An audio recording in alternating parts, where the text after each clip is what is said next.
नमस्कार, सिटी न्यूजच्या रात्री 10च्या बुलेटिनमध्ये प्रेक्षकांचं मनपूर्वक स्वागत। आज दिनांक 1 नोव्हेंबर 2025 वार शनिवार। बातमीची सुरुवात करूया सुविचार मालेने। तुमच्या व्यक्तिमत्वात इतकं सामर्थ्य असावं की तुमच्या उत्तरानंतर कोणीही प्रश्न विचारू शकणार नाही। आजचा सुविचार आपण बघितला, आता बघूया आजच्या ठळक बातम्या। या हेडलाईन्सचे प्रायोजक आहेत बीटीपी यात्रा ग्रुप अमरावती।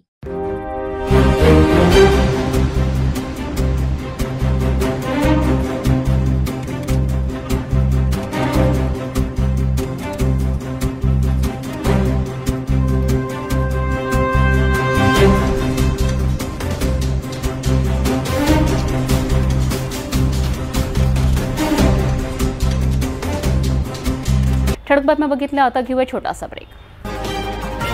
शादी और ब्याह की शुरुआत आराधना साड़ी के साथ। Aradhana wholesale shopping mall L2 Bijland complex, Nandgaon Peth, Amravati, Jawahar road, Amravati. ब्रेकनंतर बघूया सविस्तर बातम्या। अमरावतीत पुन्हा एकदा चोरट्यांचा वाढत्या दहशतीचा प्रकार समोर आला आहे। विलासनगर लगत सिद्धिविनायक कॉलनीतील मार्केटमध्ये एका अज्ञात चोराने चोरीचा प्रयत्न करताना हाणामारी माजवली आहे। कुलूप न तुटल्याने संतापलेल्या चोरट्याने दुकानाचे बोर्ड आणि पोस्टर फाडून आपला राग काढला। ही संपूर्ण घटना सीसीटीव्हीत कैद झाली आहे। अमरावती शहरातील विलासनगर शेजारील सिद्धिविनायक कॉलनीमधील मार्केटमध्ये चोरीचा प्रयत्न उघडकीस आलाय। मिळालेल्या माहितीनुसार या मार्केटमध्ये मंदिरासमोर मेडिकल, किराणा दुकान, इलेक्ट्रिक शॉप आणि शाकाहारी चायनीज सेंटर अशा अनेक दुकाने आहेत। मध्यरात्रीच्या सुमारास एक चोर मोकाट रस्ता पाहून या मार्केटमध्ये आला। त्याने रेड अँड हॉट नावाच्या चायनीज सेंटरच्या शटरचं कुलूप तोडण्याचा प्रयत्न केला, मात्र कुलूप मजबूत असल्याने ते तुटलं नाही। यामुळे संतापलेल्या चोराने दुकानाचं बॅनर आणि पोस्टर फाडलं। ही संपूर्ण घटना शेजारील गोपाल मेडिकल मध्ये लावलेल्या सीसीटीव्ही कॅमेऱ्यात कैद झाली। परिसरातील नागरिकांनी सकाळी ही तोडफोड पाहून पोलिसांना कळविले। दरम्यान काही दिवसांपूर्वी याच मार्केटमध्ये अग्रवाल बंधूंच्या पीआर प्रोव्हिजन दुकानात चोरी झाली होती। त्यावेळी हजारो रुपयांचा माल चोरट्यांनी पडविला होता, मात्र आजपर्यंत आरोपींचा मागोवा लागला नाही। त्यातच 2 दिवसांपूर्वी रामलक्ष्मण संकुलातील राम मंदिरातील दानपेटीची चोरी झाली होती। वारंवार घडणाऱ्या या घटनांमुळे स्थानिक व्यापाऱ्यांमध्ये तीव्र असंतोष आहे आणि पोलीस प्रशासनाच्या कार्यक्षमतेवर प्रश्नचिन्ह उपस्थित झाले आहेत।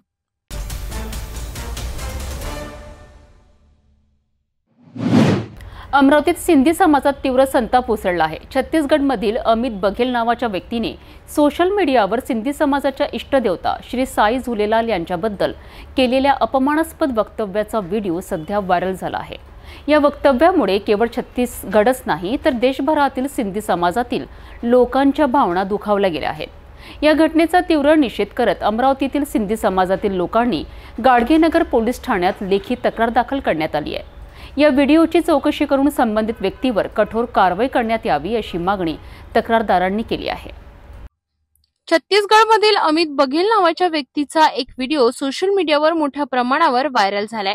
या व्हिडिओमध्ये बघेलने सिंधी समाजाच्या इष्टदेवता श्री साई झुलेलाल आणि संपूर्ण सिंधी समाजाबद्दल अवमानकारक आणि अपमानजनक वक्तव्य केले आहे। या वक्तव्यामुळे देशभरातील सिंधी समाजामध्ये तीव्र नाराजी व्यक्त होत आहे। अमरावतीतील कृष्णानगर, रामपुरी कॅम्प, नानक नगर आणि सहकार नगर या भागातील सिंधी समाजातील नागरिकांनी या प्रकरणाविरोधात निषेध नोंदविला आहे। सिंधी समाज प्रतिनिधींनी गाडगेनगर पोलीस ठाण्यात जाऊन लेखी तक्रार दाखल केली असून आरोपीवर तत्काळ गुन्हा दाखल करण्याची मागणी केली आहे। या तक्रारीत भारतीय दंड संहितेच्या कलमांतर्गत कारवाई करण्याची मागणी करण्यात आली आहे। सिंधी समाजाने प्रशासनाला अशा भडकाऊ वक्तव्यावर नियंत्रण ठेवण्यासाठी आणि सोशल मीडियावर देखरेख वाढविण्याची विनंती केली आहे। समाजाने स्पष्ट केले आहे की सिंधी समाज सदैव शांततेत, एकतेचा आणि राष्ट्रहिताचा संदेश देत आला आहे, पण अशा प्रकारच्या विधानांमुळे समाजात द्वेष निर्माण होतो आणि या घटनेनंतर अमरावतीत पोलिसांनी प्राथमिक पडताळणी सुरू केली असून प्रकरणाचा अहवाल छत्तीसगड पोलीस आणि सायबर विभागालाही पाठविण्याची मागणी केली आहे। सिंधी समाजाने प्रशासनाकडून तत्काळ कारवाईची अपेक्षा व्यक्त करत जेणेकरून पुढील काळात कुणीही धर्म किंवा समाजाविरुद्ध अपमानास्पद भाष्य करण्याचे धाडस करणार नाही। जय झूलेलाल। यह जो अमित बघेल है, जो इन्होंने सिंधी समाज और सिंधी समाज के इष्ट देवता झूलेलाल साईं के लिए आपत्तिजनक टिप्पणी की है, वह हमारे सिंधी समाज को निषेध करते हैं। इसके बघेल है कि वो बगल है, वो बगला होगा, पर सिंधी समाज के लिए अगर ये बोला जाएगा तो उसे यह FIR भी अभी करवा चुके हैं हम बघेल के खिलाफ। धन्यवाद।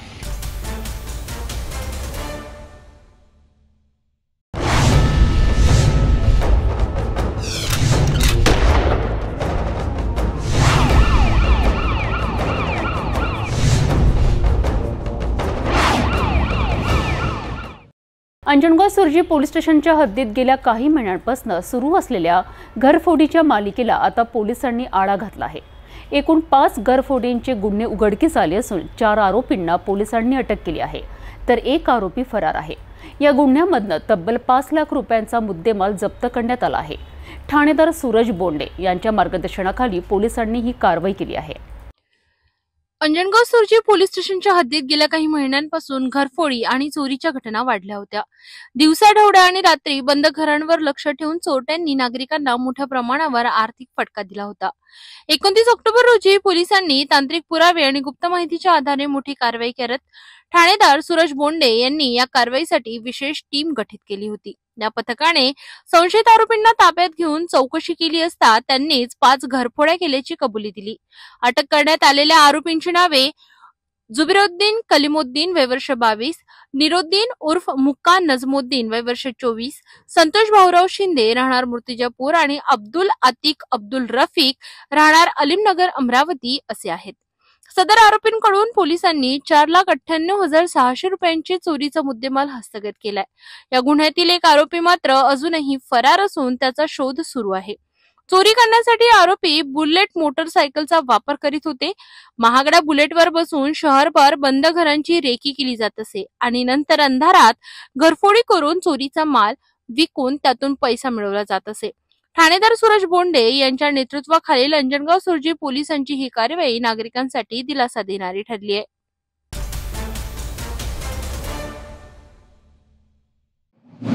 नरखेड इंटरसिटी ट्रेनमध्ये अमरावतीच्या मार्गावर अचानक ट्रेन खाली एक गाय अडकल्याने प्रवाशांमध्ये भीतीचे वातावरण निर्माण झाले आहे।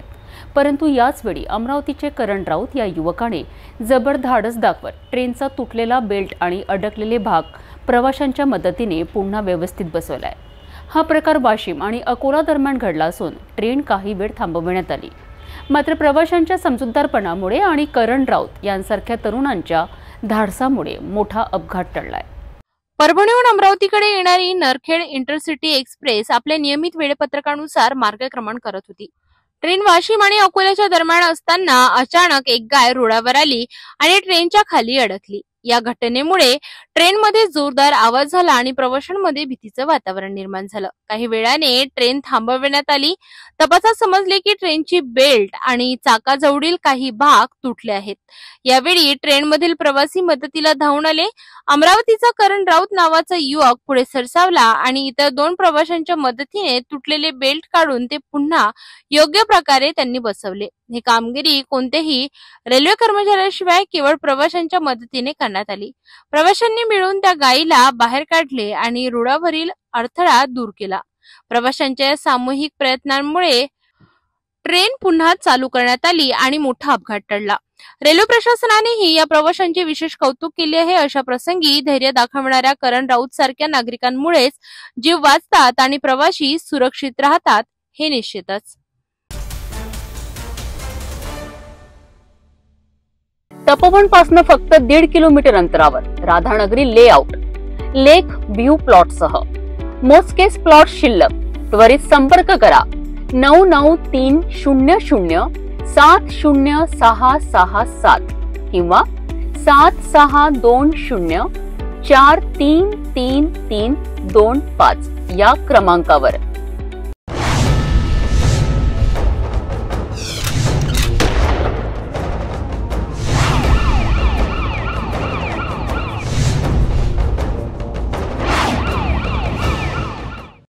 नागपूर शहर पारडी पोलीस ठाण्याच्या हद्दीत जुन्या भांडणाचा राग मनात धरून काही तरुणांनी आपल्या परिचितावर जीवघेणा हल्ला चढवलाय।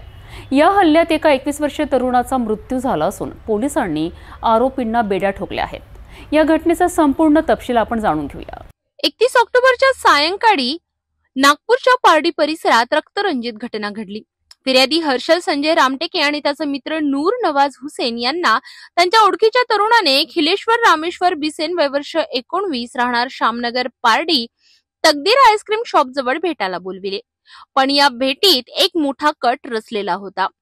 खिलेश्वर सोबत आले होते त्याचे 4 साथीदार, अनस अहमद उर्फ अन्नू वय वर्ष 19, प्रतीक उर्फ आदित्य करंडेकर वय वर्ष 19, प्रवीण पांडे वय वर्ष 20 आणि एक विधी संघर्षग्रस्त बालक। या सर्वांनी एकत्र संगनमत करून फिर्यादी व त्याच्या मित्रावर जुन्या भांडणाच्या कारणावरून शिवीगाळ केली, त्यांना मारहाण केली आणि त्यानंतर आरोपी अनस अहमद याने चाकू काढून नूर नवाज हुसेनच्या पोटावर वार केला। गंभीर जखमी अवस्थेत त्याला तात्काळ भवानी हॉस्पिटल आणि नंतर मेयो हॉस्पिटल येथे नेण्यात आले, मात्र उपचारादरम्यान डॉक्टरांनी त्याला मृत घोषित केले। या घटनेनंतर सर्व आरोपी घटनास्थळावरून पसार झाले, मात्र पारडी पोलिसांनी तातडीने कारवाई करत सर्व आरोपींना अटक केली। या प्रकरणात खुनाचा गुन्हा दाखल करण्यात आला असून पुढील तपास सुरू आहे। दिनांक 31/10 रात्री जवळपास 8:15 ते 8:30 दरम्यानची घटना आहे। यामधला फिर्यादी हर्षल रामटेके वय 24 वर्ष हा राहणारा नंदनवनच्या हिवरीनगरचा आहे। त्याच्यासोबत त्याच्याच कॉलेजचा ज्युनियर विद्यार्थी चितेश्वर बिसेन 19 वर्ष हा त्याच्या कॉलेजला ज्युनियर आहे, रायसोनी कॉलेज हिंगणा इथे। त्यांच्यात काही 2-3 दिवसापासून वाद होतं आणि काही कॉलेजचे ज्युनियर सिनियर किंवा अजून काही विषय होते, त्यामुळे त्यांचा वाद झालेला होता। त्याच वाद निपटवण्याकरता रामटेकेंनी चितेश्वर बिसेनला बोलवलं होतं काची विसा लकडगंजची हद्द आंबेडकर चौकात। पण जो मृतक नामे आहे नवाज हुसेन नजरुल हुसेन वय 22 वर्ष राहणार पारडीची हद्द, त्याने रामटेकेला फोन केला की माझं काम झालं आहे, मी आलेलो। तर हुसेननी त्यांना जी दुसरी पार्टी होती बिसेनची त्याला इथं एसबी टाऊनला बोलवलं। एसबी टाऊनला आल्यावर त्यांचं आपसात भांडण झाले आणि त्यानंतर माहोल शांत झाला। पण अचानक मृतक नामे हुसेन आहे त्याला चाकू मारलं। अनस वकील म्हणून आहे राहणारा नाव पारडीचा, त्यांनी चाकू मारला, त्याला 2 घाव केले आणि त्यामध्ये एक्सेस ब्लडिंग झाली। त्यामुळे मृतक हॉस्पिटलला मेओला घेऊन जात असताना मेओमध्ये डॉक्टरांनी त्याला मृत घोषित केलं। यामध्ये एकदम किरकोळ वाद की जो कॉलेजचा वाद आहे, दोघांच्या सिनियर आणि ज्युनियरच्या ह्या वादात तिसऱ्याच्या बळी गेलेला आहे आणि ह्या प्रकारे ही घटना घडली आहे। सर्व आरोपी आता आमच्या ताब्यात आहेत, तपास सुरू आहे। कुठल्या कॉलेजला होता आणि कुठल्या वर्गाला शिक्षण घेत होता काय? मृतक आणि त्याचा मित्र रामटेके हे तिन्ही मुलं हे इंजिनिअरिंगचे आहेत। मृतक हा अंजुमन कॉलेजच्या इंजिनिअरिंग फायनल इयरचा विद्यार्थी होता। त्याचप्रमाणे तो चितेश्वर बिसेन हा सुद्धा रायसोनी कॉलेजच्या बीटेकचा विद्यार्थी आहे। रामटेके जो फिर्यादी आहे हर्षल रामटेके तो सुद्धा इंजिनिअरिंगचा मुलगा आहे। म्हणजे हे एज्युकेशन घेणारेच मुलं आहेत। कॉलेजमध्ये क्षुल्लक वाद झाला आणि त्यामुळे त्यांचं भांडण झालं आणि त्या भांडणाची परिणतीमध्ये एका दुसऱ्या विद्यार्थ्याचा जीव गेला। याचा आरोपी कोण आहे, मुख्य आरोपी आणि कोण कोण आरोपी आहे, काय नामे आहे त्यांची काय? यामध्ये मुख्य 5 आरोपी आहे। मुख्य आरोपी आहे अनस उर्फ अब्दुल वकील वय 18 वर्ष राहणार गंगाबाग पारडी। त्यानंतर चितेश्वर विशेष उर्फ चिंटू बिसेन। तिसरा आरोपी आहे प्रतीक उर्फ आदित्य राजू करंडेकर राहणार कडमना। प्रवीण मृत्युंजय पांडे पारडी। कौशिक दियाराम टेंबूरने। 4 आरोपी मुख्य 4 आरोपी आहेत, त्यामध्ये एक विधी संघर्ष बालक आहे। आणि पूर्ण कारवाई करण्यात आलेली आहे, कुणाच्या मार्गदर्शनात करण्यात आली आहे काय? बरोबर आहे, हे माननीय वरिष्ठ पोलीस आयुक्त यांच्या मार्गदर्शनात south region Shri Rathod sir, zone 5 sir Shri Kadam sir आणि एसीपी बंडीवाल सर यांच्या मार्गदर्शनात ही संपूर्ण कारवाई आमच्या डीबीच्या टीमनी आणि एपीआय बाबत सर्व स्टाफने कामगिरी केली आहे। लगेच आरोपी शोधून ताब्यात घेतले आहे।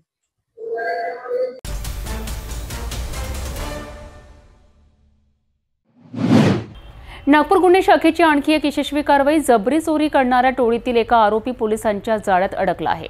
गुन्हे शाखा युनिट क्रमांक 2च्या दक्ष आणि तात्काळ हालचालीमुळे आरोपीसह चोरीचा मुद्देमाल जप्त करण्यात आला असून इतर साथीदारांचा शोध पोलिसांनी सुरू केला आहे। नागपूर शहरातील धंतोली पोलीस ठाण्याच्या हद्दीत जबरी चोरीची घटना घडली। 30 ऑक्टोबरच्या मध्यरात्री फिर्यादी मिलन मोहन वाघमारे हे आपल्या घरी जात असताना जाट तरोडी परिसरात 3 अनोळखी इसमांनी त्यांना अडविले। या इसमांनी चाकूचा धाक दाखवत त्यांच्याजवळील रोकड रक्कम, मोबाईल फोन असा एकूण 13,000 रुपयांचा मुद्देमाल हिसकावून घेतला। घटनास्थळावरून पसार झाले फिर्यादीच्या तक्रारीवरून धंतोली पोलिसांनी तात्काळ गुन्हा दाखल केला। दरम्यान गांभीर्य लक्षात घेता गुन्हे शाखा युनिट क्रमांक 2च्या पथकांनी सूत्रे हाती घेतली आणि तांत्रिक तपास व गुप्त माहितीच्या आधारे पोलिसांनी सापळा रचला। संशयित मयूर पंकज गणवीर वय वर्ष 21 राहणार विश्वासनगर गिट्टी खदान याला अटक केली। चौकशीत त्याने गुन्ह्याची कबुली दिली असून त्याने आपला साथीदार सोहेल खान वय वर्ष 20 आणि एका विधी संघर्षग्रस्त बालकाच्या मदतीने चोरी केली असल्याचे उघड केले। आरोपींकडून गुन्ह्यात वापरलेली हिरो होंडा स्प्लेंडर दुचाकी, 6,200 रुपये रोख आणि एक मोबाईल फोन असा 76,200 रुपयांचा मुद्देमाल पोलिसांनी हस्तगत केलाय। सदर आरोपीस मुद्देमालासह पुढील कार्यवाहीसाठी धंतोली पोलिसांच्या ताब्यात देण्यात आले असून फरार आरोपींचा शोध सुरू आहे। या कार्यवाहीमुळे नागपूर गुन्हे शाखेने पुन्हा एकदा आपल्या तत्परतेची आणि कार्यक्षमतेची झलक दाखविली।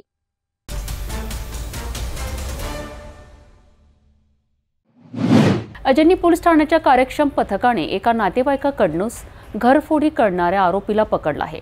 चावीनेच कुलूप उघडून आरोपीने आपल्या नातेवाईकाच्या घरात चोरी केली आहे। वरिष्ठ पोलीस निरीक्षक नितीन चंद्र राजकुमार यांनी दिलेल्या माहितीनुसार ही घटना 1 नोव्हेंबरला घडली असून पोलिसांनी या प्रकरणात आरोपींकडून चोरी केलेला संपूर्ण मुद्देमाल हस्तगत केला आहे। एक धक्कादायक घरफोडीचे प्रकरण अजनी परिसरात उघडकीस आले आहे। या प्रकरणात आरोपी हा घरातीलच नातेवाईक निघाला। वरिष्ठ पोलीस निरीक्षक नितीन चंद्र राजकुमार यांनी दिलेल्या माहितीनुसार ही घटना 1 नोव्हेंबर रोजी दुपारी घडली। घरमालक बाहेरगावी गेल्याची संधी साधून आरोपीने चावीनेच कुलूप उघडले आणि घरातील मौल्यवान वस्तू लंपास केल्या। पोलिसांनी तपास सुरू केल्यानंतर आरोपीवर संशय गेला। कसून चौकशी केल्यानंतर आरोपीने गुन्ह्याची कबुली दिली। त्याच्याकडून चोरी गेलेला मुद्देमाल पूर्णपणे जप्त करण्यात आलाय। या प्रकरणात आरोपी सोबतच एक साथीदार देखील सहभागी होता, ज्याचा शोध पोलीस घेत आहे। या तपासात अजनी पोलिसांनी अत्यंत कार्यक्षमतेने काम करत घरफोडी प्रकरण काही तासातच उघडकीस आणले। नागरिकांना पोलिसांकडून आवाहन करण्यात आलं आहे की आपल्या घरातील चाव्यांची माहिती कुणालाही सहज देऊ नका आणि घराची सुरक्षा सुनिश्चित करा। दिनांक 27/10/2025 रोजी फिर्यादी हे त्यांच्या नातेवाईकाचे रिसेप्शन होते। तर रिसेप्शन करता अमृत लॉन बेलतरोडी मनीषनगर बेलतरोडी हद्दीत गेलेले होते। तर ते जेव्हा परत आले तर घर तर व्यवस्थित लॉक होतं, पण ते जेव्हा घरात आले तर घरात त्यांना म्हणजे सामान इकडे तिकडे झालेलं लक्षात आलं। तर त्यामुळे त्यांनी जे मौल्यवान वस्तू आहेत तर त्यांचे ते बघितले असता त्यांना कानातले सोन्याच्या कानातले जो टॉप्स 22,000 रुपये नगदी व डोरलावा मनी असे 3 ग्रॅम टोटल 72,000चा मौल्यवान वस्तू व नगदी घरात नसल्याचे लक्षात आले व त्यांनी दिनांक 28/10/2025 रोजी घरात चोरी झाल्याने अपक्रमांक 571/25 अन्वये गुन्हा नोंद केलेला होता। तपास पथकाचे पोलीस हवालदार ओंकार बाराभाई यांना आम्ही तात्काळ सदर घटनेचा तपास करण्याचे दिशानिर्देश दिलेले होते। त्यांनी कोणताही पुरावा नसताना आणि सीसीटीव्ही वगैरे नसताना त्यांनी आजूबाजूचे व्यक्ती आणि ज्याप्रमाणे गुन्हा घडला होता त्यांना असं लक्षात आलं की हा कोणीतरी माहितगार व्यक्तीच आहे। त्याप्रमाणे त्यांनी तपास केला असता नमूद फिर्यादीचाच नातेवाईक रोहन सुरेश फुलकर वय 23 वर्ष राहणार जोबीनगर व त्याचा साथीदार संकेत मोरेश्वर शंभरकर हा सुद्धा राहणार जोबीनगर या दोघांनी मिळून सदरचा गुन्हा केलेला होता। सदर आरोपींना अटक करून त्यांचा 2 दिवस PCR मिळवून त्यांच्याकडून या गुन्ह्यातील 100% मुद्देमाल रिकव्हरी करण्यात आलेली आहे। सदर कामगिरीमध्ये पोलीस हवालदार ओंकार बाराभाई तसेच अश्विन सहारे, प्रवीण खवसे, त्याच्यानंतर नरेश रावणकर, मनीष भलमे यांनी चांगले कामगिरी करून रिकव्हरी केलेली आहे।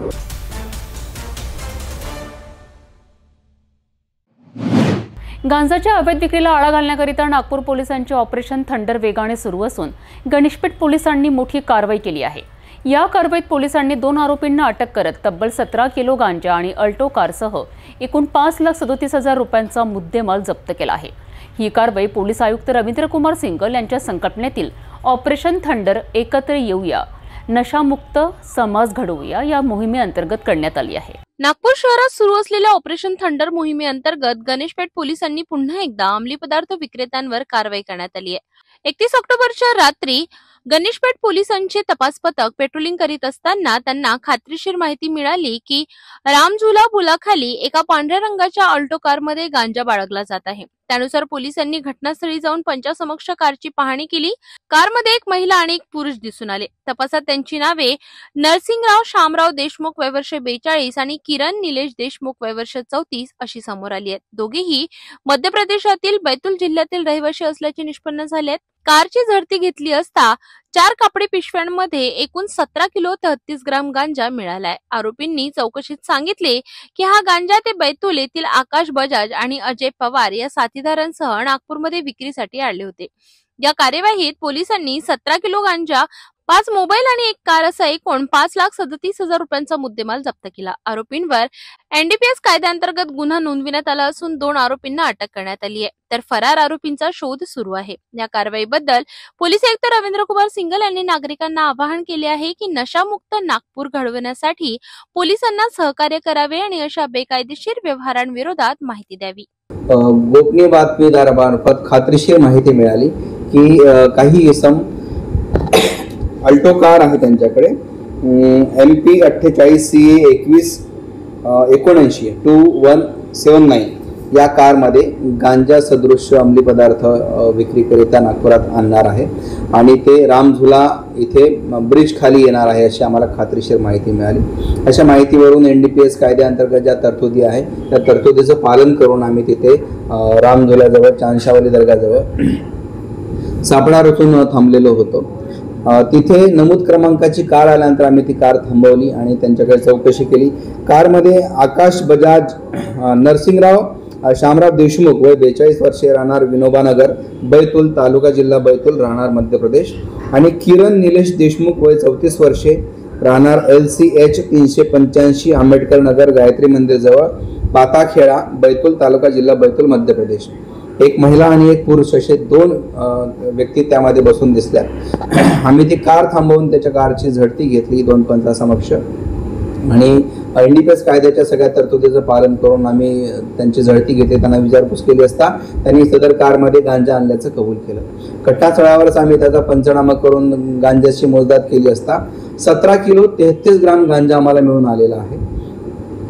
सविस्तर पंचनामा करून आम्ही सदर आरोपीला अटक करून आज रोजी न्यायालयामध्ये हजर केलेला आहे आणि आरोपीचा 3 तारखेपर्यंत PCR मिळालेला आहे. म्हणजे न्यायालयाने आरोपीला 3 तारखेपर्यंत PCR दिलेला आहे. आता तो गांजा नेमका कोणासाठी आणला होता, कुठून आणला होता, इथे कोणाला विकणार होते, याच्यामध्ये अजून किती आरोपी आहेत, तसं यातील आरोपितांनी जे अटक आरोपी आहेत त्यांनी अजून 2 आरोपींची नावं सांगितलेली आम्हाला. आकाश बजाज राहणार विनोबानगर बैतूल आणि अजय पवार राहणार विनोबानगर बैतूल असे 2 आरोपी यामध्ये अजून फरार आहेत. कदाचित ते आसपासच्या परिसरात असतील. पोलिसांनी तात्काळ अटक केली किंवा पकडलं त्याच्यामुळे ते पळून गेले असतील, त्यामुळे ते आम्हाला सापडले नाही. पण आम्ही लवकरच त्यांना अटक करू आणि सदर आरोपी विरुद्ध प्रभावी कारवाई सुद्धा करू.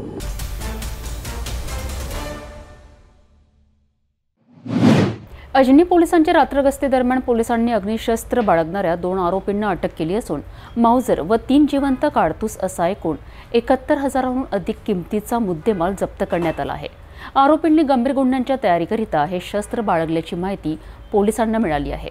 अजनी पोलिसांनी तात्काळ कारवाई करत दोन्ही आरोपींना गजाआड केले असून पुढील तपास सुरू आहे. 1 नोव्हेंबरच्या रात्री अजनी पोलीस हे रात्रीच्या पेट्रोलिंग करीत असताना त्यांना गुप्त माहिती मिळाली की वसंतनगर परिसरातील ऋतिक माने नावाचा युवक आपल्या घरात बेकायदेशीर माउजर ठेवून आहे. माहिती विश्वसनीय असल्याने पोलिसांनी तात्काळ सापळा रचत नमूद ठिकाणी छापा टाकला.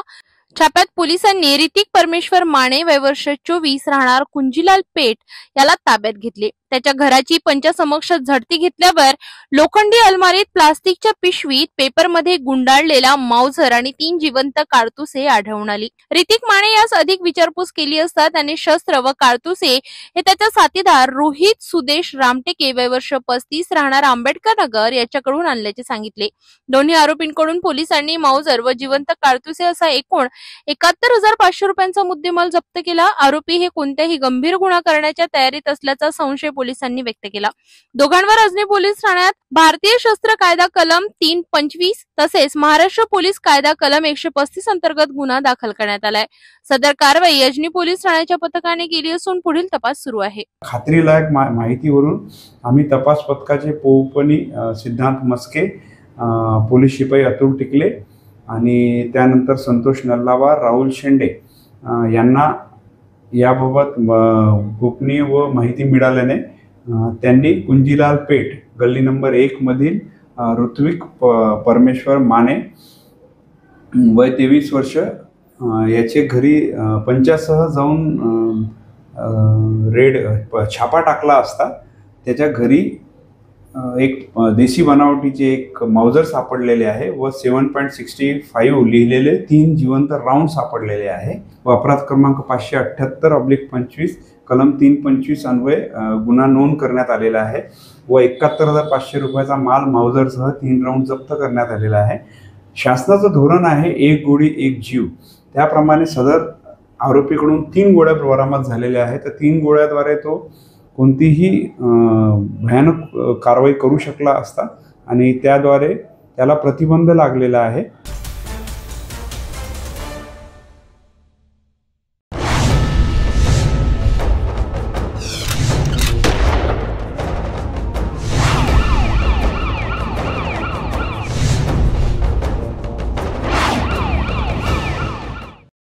धंतोली परिसरात खंडणीखोरांनी पुन्हा एकदा दहशत माजवली आहे। नागपूरच्या प्रियंकावाडी भागात रात्रीच्या वेळी 2 आरोपींनी तरुणाला अडवून चाकूचा धाक दाखवत खिशातील पैसे तपासलेत आणि महिन्याला हप्ता द्यावा लागेल अशी धमकी दिली आहे। या प्रकरणामुळे परिसरात भीतीचे वातावरण निर्माण झाले आहे। धंतोली पोलिसांनी या प्रकरणात त्वरित कारवाई करत आरोपींपैकी एकाला अटक केली असून दुसऱ्याचा शोध सुरू आहे। पुढील तपास पोलीस उपनिरीक्षक भगत यांच्या मार्गदर्शनाखाली सुरू आहे। नागपूरच्या धंतोली परिसरात एक धक्कादायक घटना उघडकीस आली। फिर्यादी विजय पुल्लेवार हे आपल्या मित्रासोबत मोटरसायकलवरून जात असताना प्रियंकावाडीतील जमशेदच्या पानठेल्याजवळ आरोपी प्रफुल्ल पाटील आणि संदीप वर्मा यांनी त्यांना अडविले। दोघांनी संगनमत करून फिर्यादी आणि त्यांचा मित्र यांना चाकू दाखवून धमकाविले, खिशातील पैसे तपासले आणि शिवीगाळ केली। यानंतर आरोपींनी या वस्तीत राहायचं असेल तर दर महिना 5,000 रुपये हप्ता द्यावा लागेल अशी थेट धमकी दिली। फिर्यादीने तात्काळ पोलीस ठाणे धंतोली येथे तक्रार दाखल केली। पोलीस उपनिरीक्षक भगत यांच्या नेतृत्वाखाली तपास पथकाने त्वरित कारवाई करत आरोपी प्रफुल्ल पाटीलला अटक केली, तर दुसरा आरोपी संदीप वर्मा फरार असून त्याचा शोध सुरू आहे। या घटनेमुळे नागपूरच्या धंतोली परिसरात खंडणीखोरांविरोधात रोष व्यक्त केला जातोय। पोलिसांनी नागरिकांना आवाहन केले आहे की अशा प्रकारच्या गुन्ह्यांबाबत त्वरित पोलिसांशी संपर्क साधावा। आमच्या इथे जो तक्रारदार आहे या सदर गुन्ह्यातला विजय अनिल फुल्लेवान ह्या पोलीस स्टेशनला येऊन यांनी तक्रार दिली की जे प्रफुल्ल पाटील आहे आणि त्याच्यासोबत संदीप वर्मा ह्या दोघांनी मिळून त्याला विजय फुल्लेवानला अडवले आणि त्याला चाकू दाखवला, चाकूचा धाक दाखवून त्याच्या खिशातले 2,000 रुपये त्याच्याकडनं हिसकावून घेतले आणि महिन्याला मला पैसे तू देत जा अशा प्रकारची धमकीवजा खंडणी त्याला मागितली। अशा प्रकारच्या तक्रारीवरून आम्ही गुन्हा नोंद केला आणि प्रफुल्ल पाटील हा जो आरोपी आहे त्याला आम्ही अटक केलेली आहे। प्रफुल्ल पाटीलचा क्राईम रेकॉर्ड आमच्या धंतोलीमध्येच आहे। तो तडीपार होता। 28 ऑक्टोबर 2025 रोजी त्याची तडीपारी संपलेली होती आणि हा गुन्हा 29 ऑक्टोबरला घडलेला आहे आणि त्याच्यावर भरपूर क्राईम रेकॉर्ड आहे। आम्ही त्याला चेक करत असतो वारंवार, परंतु त्यांनी हा 29 तारखेला गुन्हा केलेला आहे। याच्यासोबत जो सहआरोपी होता संदीप वर्मा हा बेलतोडीचा आरोपी आहे, तो सध्या तडीपार आहे, तो फरार आहे। आम्ही त्याचा शोध घेत आहोत। जो प्रफुल्ल पाटील आहे याच्यावर शरीराविरुद्धचे गुन्हे दाखल आहे। हा क्रिमिनल माइंडचा आहे, त्याच्यामुळे याला आपण याच्या गुन्ह्यांच्या रेकॉर्डवरून याला तडीपार करण्यात आलेले होते आणि त्याची तडीपारी आत्ताच संपलेली आहे। संपूर्ण जी कारवाई आहे कामगिरी आहे ती माननीय CP sir, joint CP sir, additional CP sir, आमचे DCP झा सर आणि ACP पोपळगड सर यांच्या मार्गदर्शनात पोलीस स्टेशन धंतोलीचे PSI मारकवाड आणि API कोपरे यांनी केलेली आहे।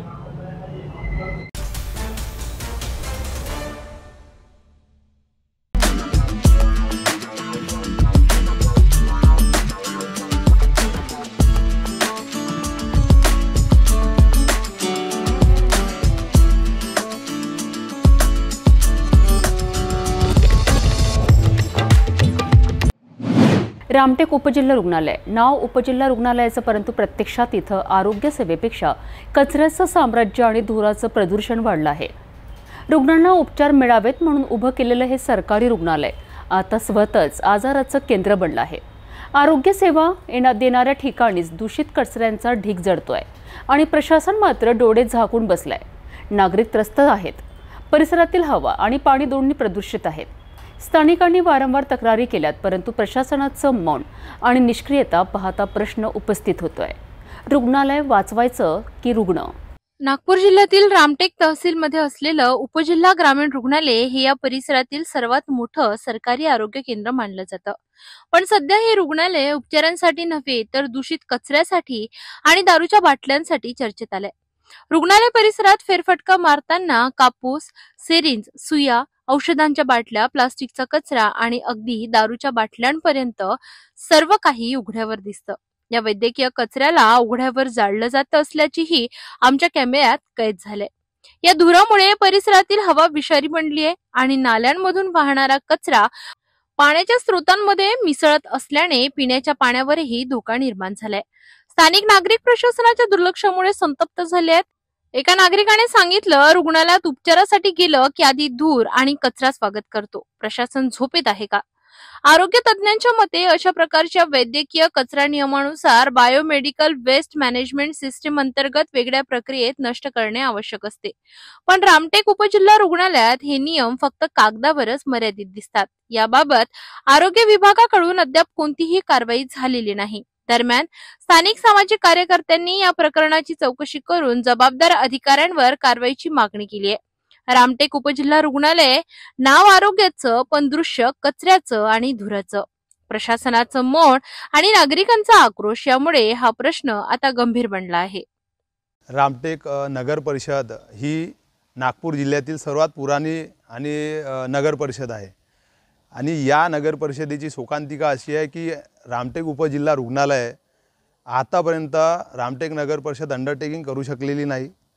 इथे कोणत्याही प्रकारच्या अंगणवाड्या अंडरटेकिंगमध्ये नाही आणि यामुळे या सर्व हॉस्पिटलची आणि अंगणवाड्यांची ज्या पण काही सुविधा लोकांसाठी उपलब्ध केल्या आहे शासनामार्फत, त्या सर्व सुविधांचा लाभ लोक घेऊ शकत नाही आहे।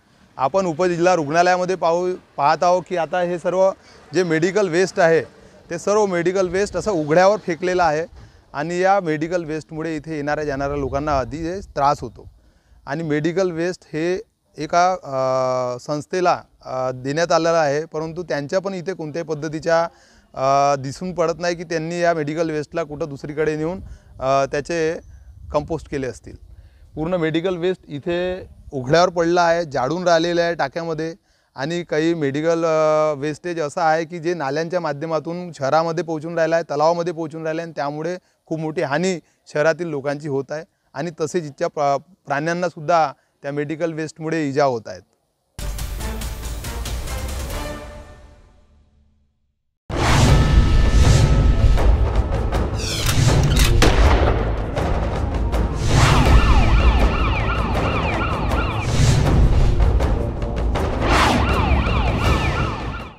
लातूरचा बिहार होतोय का हा प्रश्न आता प्रत्येक नागरिकाच्या मनात घर करीत आहेत। सायंकाळच्या गर्दीच्या वेळी मळवटी रोडवर एका हॉटेलमध्ये एका तरुणावर कोयत्याने केलेला प्राणघातक हल्ला आणि ती धक्कादायक घटना सीसीटीव्ही कॅमेऱ्यात कैद झाल्याने शहरात भीतीचं वातावरण पसरलं आहे। लातूरमध्ये दिवसेंदिवस वाढणाऱ्या कोयता गँगच्या दहशतीने नागरिक अस्वस्थ आहेत। पोलीस प्रशासनाला आता ठोस कारवाई करावी लागणार का असा सवाल नागरिकांकडून उपस्थित होत आहे। लातूरमध्ये पुन्हा एकदा कोयता गँगचा थरार समोर आलाय। सायंकाळच्या सुमारास मळवटी रोडवरील एका हॉटेलमध्ये एका तरुणावर धारदार कोयत्याने प्राणघातक हल्ला करण्यात आला। घटनेचा संपूर्ण प्रकार सीसीटीव्ही कॅमेऱ्यात कैद झालाय। फक्त किरकोळ कारणावरून झालेल्या वादातून ही धक्कादायक घटना घडल्याचं समोर आलं आहे। हल्ल्यानंतर आरोपी घटनास्थळावरून फरार झाले असून गंभीर जखमी तरुणाला तात्काळ रुग्णालयात दाखल करण्यात आलं। या घटनेनंतर परिसरातील नागरिकांमध्ये भीतीचं वातावरण निर्माण झालं आहे। लातूरमध्ये गेल्या काही दिवसांपासून कोयता गँगची दहशत वाढली असून अशा घटनांमुळे नागरिकांच्या मनात असुरक्षिततेची भावना निर्माण झाली आहे। मी विकास लक्ष्मण कदारे, आम्ही पिंटो हॉटेल चौकामध्ये ऑफिसमध्ये बसलो होतो बादचा आला, तिथं थोडा वेळ थांबला आमच्या जागी ऑफिसमध्ये. 2 पोरं आलेत आणि डायरेक्ट मारहाण चालू केलेत. ती आझाद प्रकाश खिच्चे यांना सिव्हिलमध्ये ॲडमिट आहे. डायरेक्ट मारहाण चालू केलेत, कत्तीनं मारलेत आणि लगेच पळून गेलेत. तिने तुला थोडं बोटाल थोडं. नागरिकांचा सवाल आहे की लातूर जिल्हा पोलीस हे राज्यातील कायद्याचा बालेकिल्ला म्हणवला जातो, पण आता या बालेकिल्ल्याला गँगस्टरांनी तडा दिला आहे. पोलीस प्रशासनाने आता या गँग विरोधात कठोर कारवाई करत लातूरला पुन्हा सुरक्षित करावं अशी मागणी जनतेकडून होत आहे. अजय प्रकाश खिच्ची हा दिवसभर काम करून पिंटू हॉटेल चौकात त्याच्या मित्रासहित उभारला होता. 2-3 मित्रासोबत उभारला होता. 2 जणांनी येऊन त्याच्यावर जीवी मारण्याचा प्रयत्न केले. त्यांच्यावर हल्ला केलाय कत्तीनं. त्याच्यामध्ये अजय प्रकाश खिच्चे याला खूप मार लागलेला आहे. खूप गंभीर जखमी आहे. त्याला 15-20 टाके असे पडलेले आहेत. अजून त्याची प्रकृती खूप खराब आहे. काय कारण करण्याच्या बाद ते पोरं सारखंच थांबतात आणि ज्यांनी हल्ला केले त्यांचं हे कामच आहे की रस्त्यावर जी अनोळखी माणूस दिसला त्यांना पकडणे, धरणे, त्यांचे पैसे काढणे, त्यांचे मोबाईल काढणे किंवा विनाकारण कुणालाही मारणे. ते हमेशा हत्यार घेऊन 24 घंटे ते सोबत हत्यार घेऊन ते पोरं तिथं फिरतात. मला अशी मागणी आहे की अजय प्रकाश खिच्चे यांना पोलीस प्रशासनाकडून न्याय भेटावं. अजय प्रकाश खिच्चे याला मदत प्रशासनाकडून भेटावी आणि त्या आरोपींना तात्काळ अटक करावी किंवा त्यांच्या योग्यशी कारवाई करावी.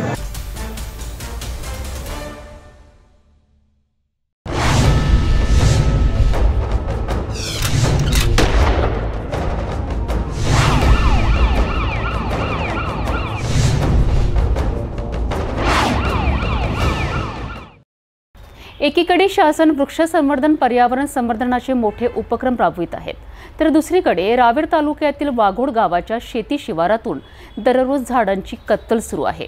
हे चित्र पर्यावरण प्रेमींना हादरून टाकणार आहे. दिवसेंदिवस झाड तोडून त्यांची ट्रकमधून खुलेआम वाहतूक केली जात असतानाही वन विभागाचं लक्ष मात्र याकडे नाही.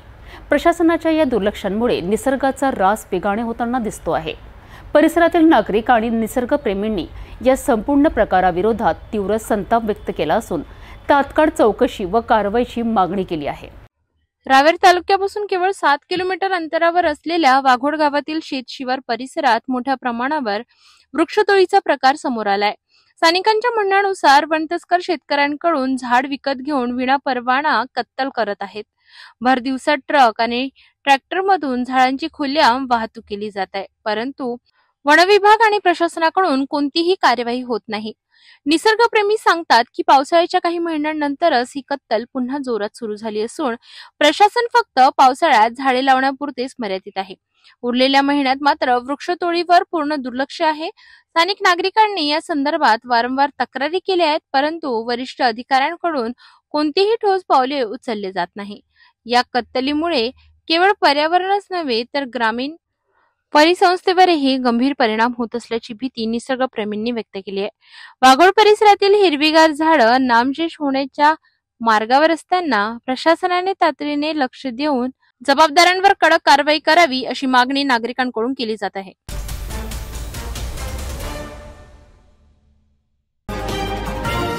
जाता जाता पुन्हा एकदाच्या ठळक बातम्या. या हेडलाईन्सचे प्रायोजक आहेत बीटीपी यात्रा ग्रुप अमरावती.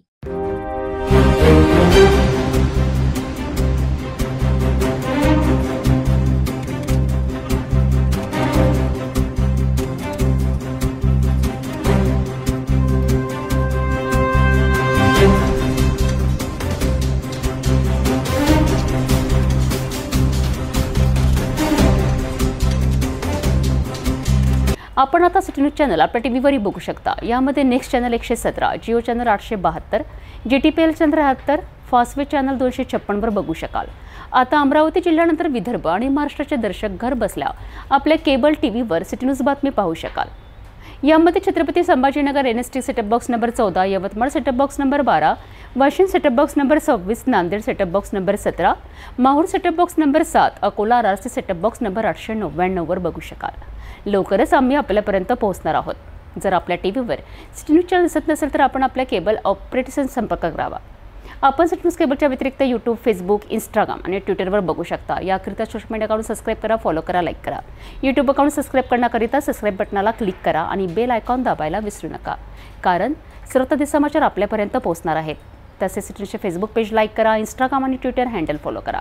आपण व्हॉट्सॲपवर सुद्धा सूचना देऊन न्यूज प्राप्त करू शकता। व्हॉट्सॲप नंबर स्क्रीनवर येत आहे।